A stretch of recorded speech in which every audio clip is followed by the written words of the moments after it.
Shalom, selamat pagi adik-adik dan pendengar setia Doremi yang terkasih. Selamat berjumpa lagi di Doremi, doa dan renungan misioner.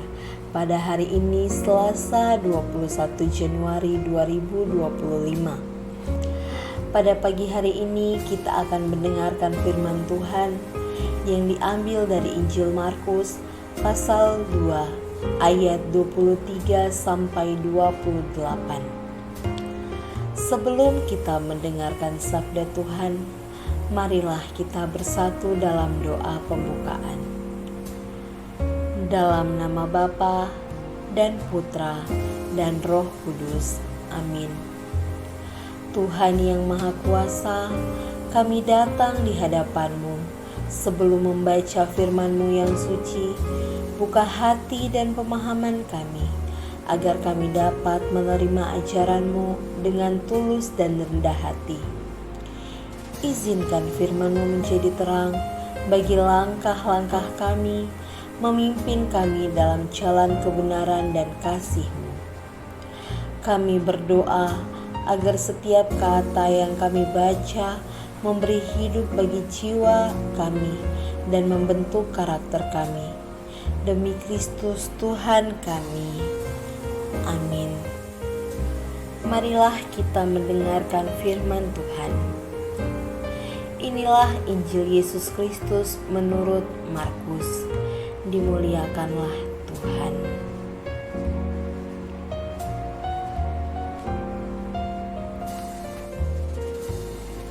Pada Sabtu hari Sabat, Yesus berjalan di ladang gandum. Dan sementara berjalan, murid-muridnya memetik bulir gandum. Maka kata orang-orang Farisi kepada Yesus, "Lihat, mengapa mereka berbuat sesuatu yang tidak diperbolehkan pada hari Sabat?" Jawab Yesus kepada mereka, "Belum pernahkah kamu baca apa yang dilakukan Daud ketika ia dan para pengiringnya kekurangan dan kelaparan? Tidakkah ia masuk ke dalam rumah Allah waktu Abiatar menjabat sebagai imam agung, lalu memakan roti sajian yang tidak boleh dimakan kecuali oleh imam-imam, dan memberikannya kepada juga pengikut-pengikutnya?" Lalu kata Yesus kepada mereka, "Hari Sabat diadakan untuk manusia dan bukan manusia untuk hari Sabat. Jadi Anak Manusia adalah Tuhan juga atas hari Sabat." Demikianlah sabda Tuhan. Terpujilah Kristus. Bapak, Ibu, saudara-saudari serta adik-adik dan para pendengar setia Doremi yang terkasih dalam Tuhan kita Yesus Kristus.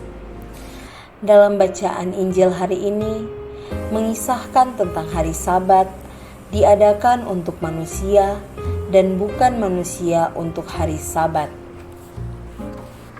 Hari Sabat menjadi hari istimewa dan mendapat perhatian Allah yang khusus karena merupakan salah satu dari 10 perintah Allah.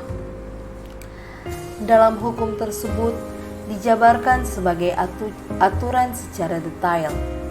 Dengan pemahaman tersebut, tidak heran jika orang Farisi menegur Yesus karena murid-muridnya berjalan di ladang dan memetik bulir gandum pada hari Sabat. Orang-orang Farisi sangat marah kepada Yesus dan para muridnya karena mereka telah berani melanggar tradisi dan hukum Taurat tentang hari Sabat yang seharusnya dihormati dan dijunjung tinggi. Tetapi Yesus dengan tegas dan penuh keberanian berkata bahwa Dia adalah Tuhan atas hari Sabat. Kuasa Yesus atas hari Sabat menunjukkan bahwa Dia adalah Anak Allah yang berkuasa, Mesias yang telah ditentukan Allah untuk menjadi wakil manusia di hadapannya, untuk menjadi pembela bagi murid-muridnya, bahkan sampai kematiannya di atas kayu salib, serta kebangkitannya yang membuktikan kebenaran dan kemenangan.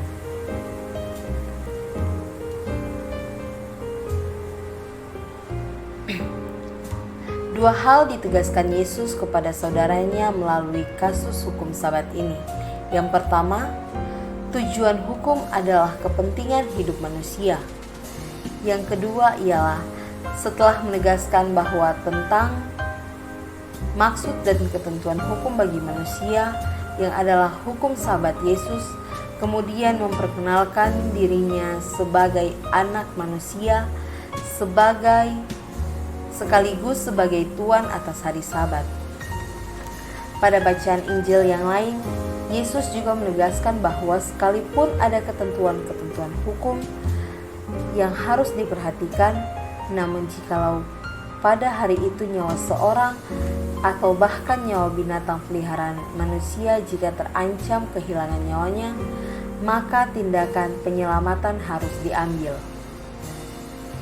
Hidup dan keselamatan manusia juga melampaui sebuah ketentuan hukum, dan bahwa hukum harus mengabdi kepada hidup dan keselamatan manusia.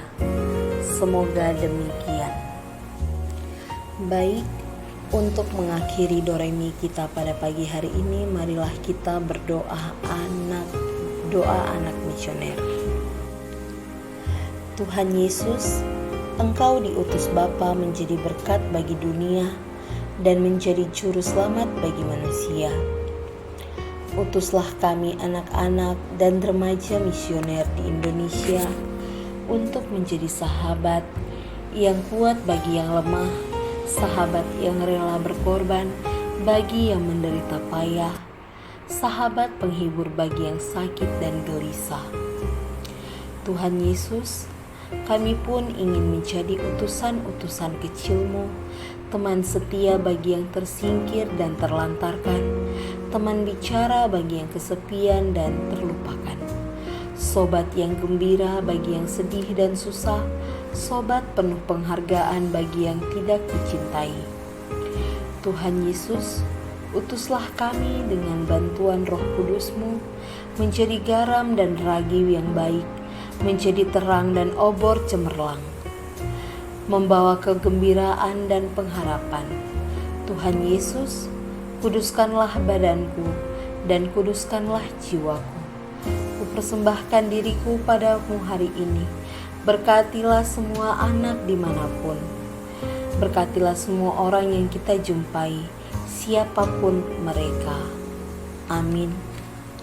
Bapa kami yang ada di surga, dimuliakanlah nama-Mu, datanglah kerajaan-Mu, jadilah kehendak-Mu di atas bumi seperti di dalam surga. Berilah kami rezeki pada hari ini, dan ampunilah kesalahan kami, seperti kami pun mengampuni yang bersalah kepada kami. Dan janganlah masukkan kami dalam pencobaan, tetapi bebaskanlah kami dari yang jahat. Amin. Salam Maria, penuh rahmat, Tuhan serta-Mu. Terpujilah Engkau di antara wanita, dan terpujilah buah tubuh-Mu Yesus. Santa Maria, Bunda Allah, doakanlah kami yang berdosa ini, sekarang dan waktu kami mati. Amin. Kemuliaan kepada Bapa dan Putra dan Roh Kudus, seperti pada permulaan, sekarang, selalu, dan sepanjang segala masa. Amin. Dalam nama Bapa dan Putra dan Roh Kudus. Amin. Demikian perjumpaan kita hari ini. Selamat berjumpa kembali di doremi berikutnya. Ada pantun terakhir. Ada kertas diberi perekat, kertasnya kuat, dalamnya hangat. Selamat beraktivitas wahai sahabat. Semoga kita tetap semangat. Tuhan Yesus memberkati.